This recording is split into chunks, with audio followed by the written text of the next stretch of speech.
বন্ধুরা, এই যে আমি গাঁদা নিয়ে এসেছিলাম, শনিবার দিন নিয়ে এসেছিলাম, 5-6 দিন এখানে রেখে দিয়েছি, তারপরে এবার লাগাবো গাঁদাগুলো। এই যে মাটি, এই ছোটো গাঁদার জন্য মাটি এই যে রেখেছিলাম, ও গাঁদাটা হচ্ছে গোল কয়েন গাঁদা। এই যে চারা গাছ দেখুন, এই যে টবে চারা গাছ লাগাতে গেলে টবে বেশি খোলা দিতে হবে।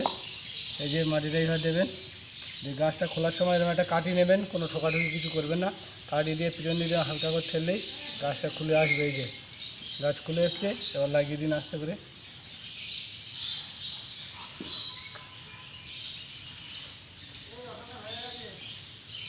এইভাবে লাগাবেন, দেখুন এইভাবে লাগিয়ে রেখে দেবেন, দেওয়ার পর জল দিয়ে দেবেন, যে এখন সেটে থাকবে, বাইরে রোদে দেবেন না, একদম সেটের ভিতরে রাখতে হবে, ঠান্ডা সেটে।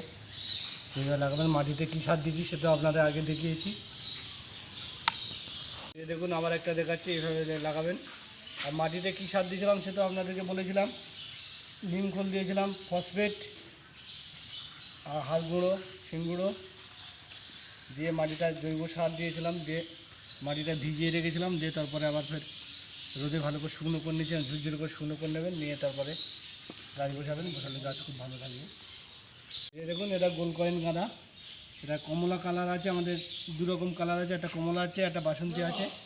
আর মাটিতে সার দিয়েছিলাম, আবার একবার আপনাদের বলছি, এই যে মাটি, বালি, সাদা বালি, মাটি আর নিমখোল, ফসফেট আর জৈব সার দিয়ে মাটিটা তৈরি করেছিলাম, সেই মাটিতে লাগানো হচ্ছে। মাটিটা লাগানো, গাছ লাগানোর 1 সপ্তাহ আগে মাটিটা তৈরি করে রাখবেন, তাহলে মাটিটা তৈরি হয়ে যাবে, গাছও ভালো হবে।